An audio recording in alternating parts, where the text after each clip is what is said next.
7h13 sur Sud Radio, la bataille autour des ours dans l'Ariège. Cet été, la préfète de l'Ariège a pris à 2 reprises des arrêtés qui autorisent l'effarouchement des ours, notamment en leur tirant dessus avec des balles en caoutchouc. À chaque fois, le tribunal administratif de Toulouse a suspendu ces autorisations. Hier, Christine Tecky, la présidente du département de l'Ariège, est revenue sur cette décision qu'elle juge partisane du tribunal administratif.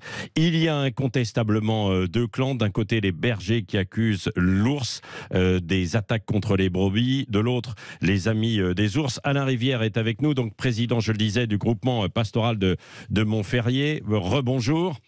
Bonjour sur Radio et merci de m'avoir appelé. Alors oui, c'est ça. Quelle est la situation alors précisément des éleveurs La situation est catastrophique depuis de nombreuses années, mais restons-en en 2022. Ouais. Depuis le 1er juin, les attaques sont quotidiennes essentiellement sur le Couserans, mais ça déborde aussi sur toute la chaîne de l'Ariège et même jusqu'en pays catalan.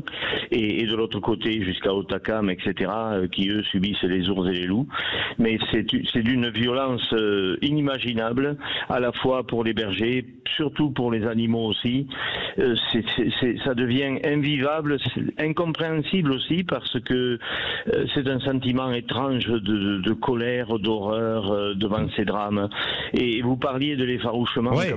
Quand vous pensez que le juge ose marquer que l'effarouchement de l'ours risque de lui perturber un petit peu sur le plan psychologique, alors que nous, les moutons sont éventrés et dévorés sans cesse. Il y a peu de temps, il y a une dizaine de jours, 57, 80, quelques jours avant, qui se sont mis par le ravin, et tous les jours, 3, 4, 5, 10.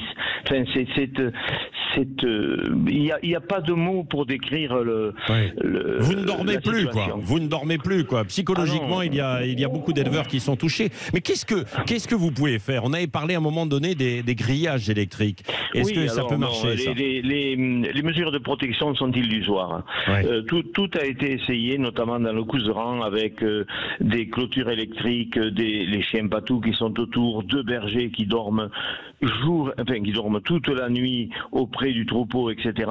Mais l'instinct de prédateur, vous savez, grands prédateurs, on les appelle. Vous entendez tous les jours dans l'actualité, les prédateurs, c'est pas un vocabulaire très flatteur, déjà. Donc ça, c'est pas moi qui le dis, c'était l'État qui le dit, grand prédateur. Mais rien n'y fait. Ouais. Pour être clair et pour faire rapide, la cohabitation est complètement impossible. Ouais. Le loup et l'agneau le prouvent, la chèvre de Monsieur Seguin, etc., etc. On ne peut pas faire vivre sur des territoires à la fois grands, mais finalement très petits. Oui. On ne peut pas faire cohabiter des ours que faire, Alain Rivière? Alors que faire? Parce que l'Office français de la biodiversité dit qu'il n'y a pas autant d'attaques que ça qui viennent des ours. Oui, alors bon, je me permets quand même de dire qu'ils sont menteurs depuis qu'ils existent. Donc, et tout le prouve, à de nombreuses reprises. Soit ils ne voient pas l'évidence, soit ils nient la vérité, soit ils masquent la réalité. Ça c'est très clair, et ne me parlez pas de ces organismes-là qui sont à la botte des grands écologistes extrémistes. Ouais. Mais ce que je peux vous dire, c'est que c'est terrible ce que vivent les bergers, et que de toute façon, à court terme, le fait qu'il y ait des ours, on nous en annonce 60, 70, suivant la tendance que nous dit l'État.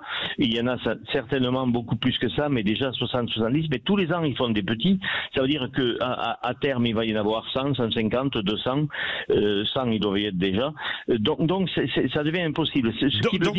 Votre métier, votre profession, vous en Ariège est menacée alors? Oui, mais alors il n'y a pas que la profession de l'élevage ou de l'éleveur. Il y a aussi tout ce qui concerne la randonnée, la dangerosité qu'il y a avec tout ça. Et puis même le dernier tribunal qui a a siégé, là, ou qui a statué, dit qu'il ne faut pas les déranger. Donc, dans très peu de temps, le tourisme va déranger l'ours.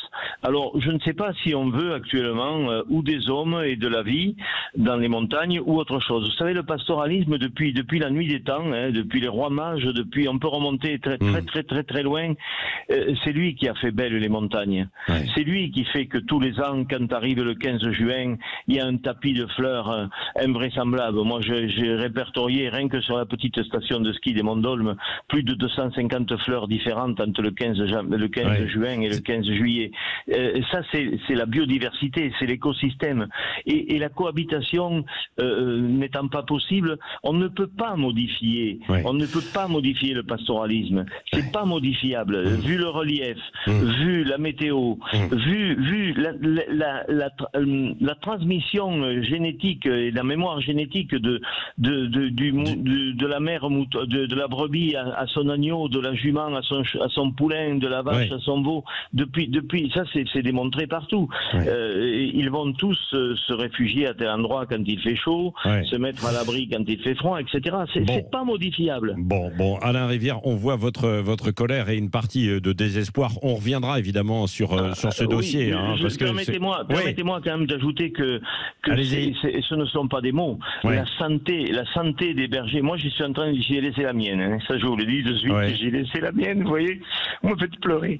Mais la santé de tous mes collègues est en jeu, y compris celle des bergers. Et la responsabilité d'envoyer un berger la nuit tout seul ou même à deux face à l'ours. Mais c'est terrible ce que nous vivons. Là, on est en train d'éradiquer la vie de nos montagnes. On est en train, sous prétexte d'une biodiversité qui est à l'inverse de la réelle biodiversité, on est en train de tout faire disparaître. De toute façon, à terme, si on ne change pas, si on ne retire pas les ours, il n'y aura plus de vie en montagne. Ça, c'est très clair. Merci Alain Rivière. Merci d'avoir témoigné ce matin sur Sud Radio, président du groupement pastoral de Montferrier, en Ariège. 7h-9h, le Grand Matin Sud Radio.